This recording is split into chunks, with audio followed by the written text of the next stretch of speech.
that is L equal to A bar and B bar to N. So let us write language for this. So language L equal to, here N value is greater than or equal to 1. So minimum string is A, B, B. Then you can have A, 4 B's,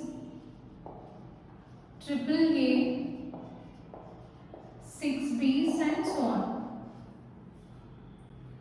Fine. So after generating the language, here step 1 is, you need to follow logic here again. So let us take Turing machine. We'll see the logic first.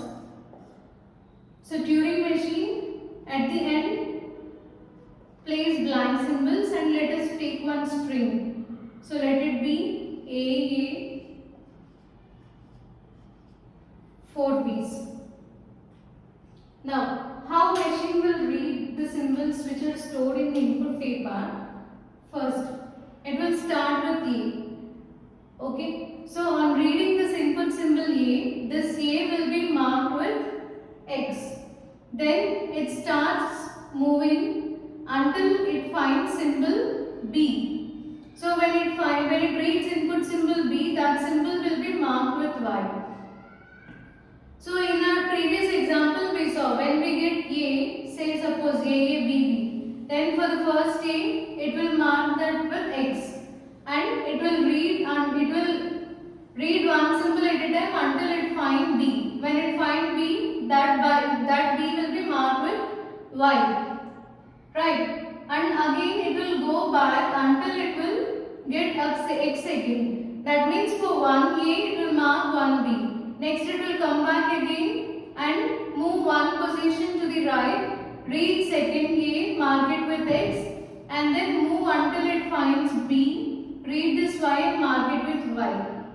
Read this B and mark it with Y. So this is when we have equal number of A's and B's. Whereas here number of A's are less than number of B's. So for one X we should mark 2 B's, like 1 is to 2 ratio. For 1 A, we need to mark 2 B's. Okay, so we mark this first A. Then we mark with first B. Now after this, instead of going back again, you need to move one step front. One move towards right side. Mark the second B with Y. Fine. So this is our step 1. Now we mark this first A and 2 B's. So input tape contains X, A, Y, B, B. And at the end of the tape it contains blank symbols.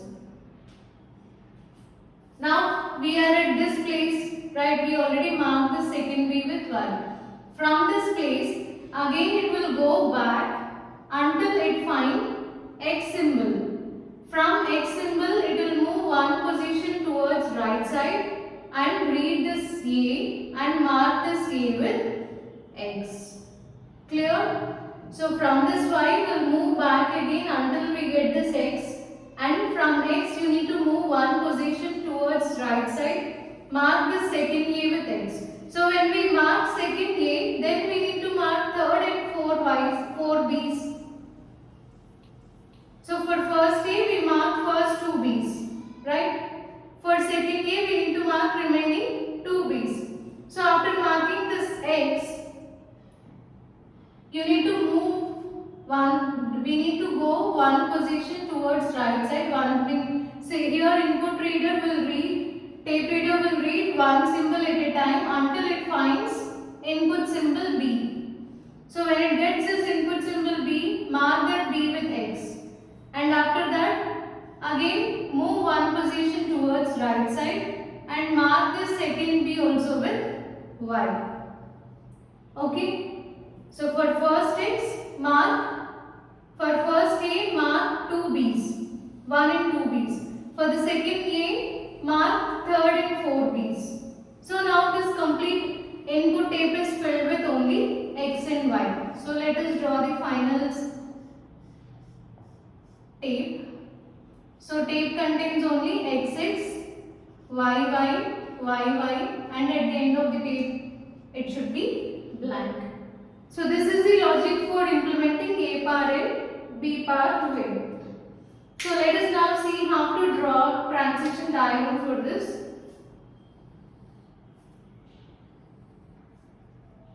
So initially take Q0, Q1,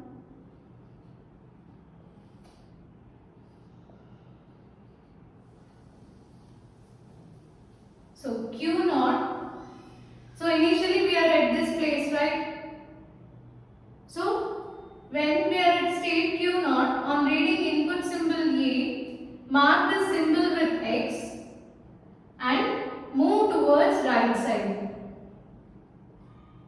Fine. So when input symbol A is read, mark this A with X and move towards right side until we get B. So in the middle you may get A here.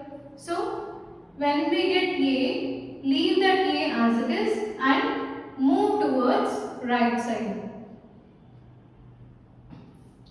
So this is in first step. Whereas in second step, when we are marking the second A with X in between, so when we move from this X to B, in between you may have Y's also. So in this place between X and Y we have A. Here in second stage between X and Y we have, between X and B we have Y's. So when we get Y, leave that Y as it is, leave this Y as it is and move towards right side. Okay. Now when we find this Y, what we'll do? When we find this B, then mark this B with Y. So mark this B with Y and move towards right side because we need to mark two Y's. So mark first Y and move towards right side. So when we move towards right side, again we'll get one more B. So mark that B. So here I am writing two different paths. Okay, because one for the first B and second one for the second B.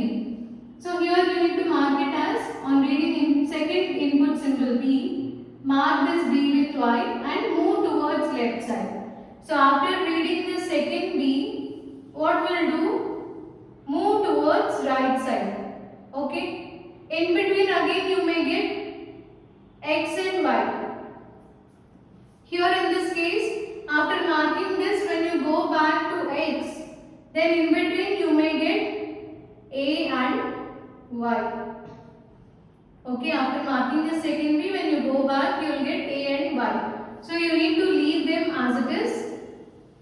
So here, when input symbol is A, leave that A as it is and move towards left side. Leave that A as it is and move towards left side until we get this X. In the second step, when we mark this first B, we'll move front and we'll mark the second B also. So, here while marking, you may get any number of, so we should not apply loop here. After marking this first B, you will be moving towards right side. So now we mark this first B. So we move towards right side and we mark that second B with Y. So when we do this, so after completing this, we'll go back. So while going back, again you may get A or Y. So when we go back from, after marking the second B with X to this X, you will get A or Y. So if you get either A or if you get Y, leave them as it is and move towards left until you get X. So you need to keep this one as self loop, and when you get A, leave that A as it is and move towards left side. Similarly, when you get Y, leave that Y as it is and move towards left side. Okay. So this should be a loop because you may have any number of A's and Y's. As this is a small string, you will get only single A. But if you have string like this, then you may get any number of A's and Y's in the middle. So it should be loop. After this, so after coming back again, what we'll do? Again we'll move one position towards right side and same process will be repeated, right? So you can keep self loop like this. On reading input symbol X. So after marking the second B, we are going back. We are going till X. So when we find this input symbol X, leave that X as it is and move towards right side. So move towards right side.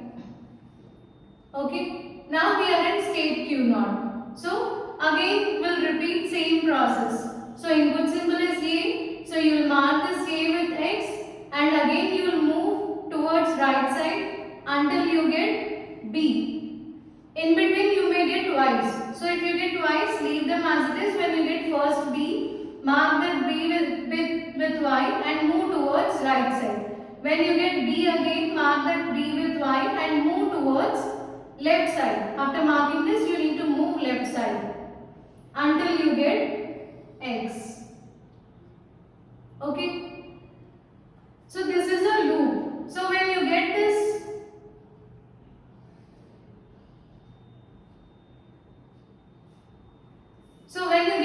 X, again you need to check whether there are any other A's left in the tape or not. So when you get this X here, after marking this second last Y, you will move till X and after that again move one position towards right side in order to check whether there are any A's left in the tape or not. So if you find Y, say suppose string is Y, then leave that Y as it is and move towards right side. So you will move towards right side leaving this Y as it is. So in between you may find any number of Y's. So keep this as loop. In between you may find any number of Y's. Leave them as it is and move towards right side until you get blank space. Understood? So when we mark this complete tape with X and Y, after marking this last Y, you need to move backward until we get X. So we'll move backward until we get X symbol and from that you need to check whether there are any other symbols left in the tape. So from here you will move one position to right in order to check whether it is A or Y. So if it is Y, leave that Y as it is and move towards right side until you get this blank space. So in between this Y and blank space you may have any number of Y's. So you need to keep it as a loop. And from here, so when you get this blank space, leave that blank space as it is and move towards right side. So when we get this blank space, it indicates that the complete input string is processed. Now we are at state Q5. Q5 is nothing but final state. Fine. So this is the explanation or this is the logic for this question and this is the transition diagram for this given question.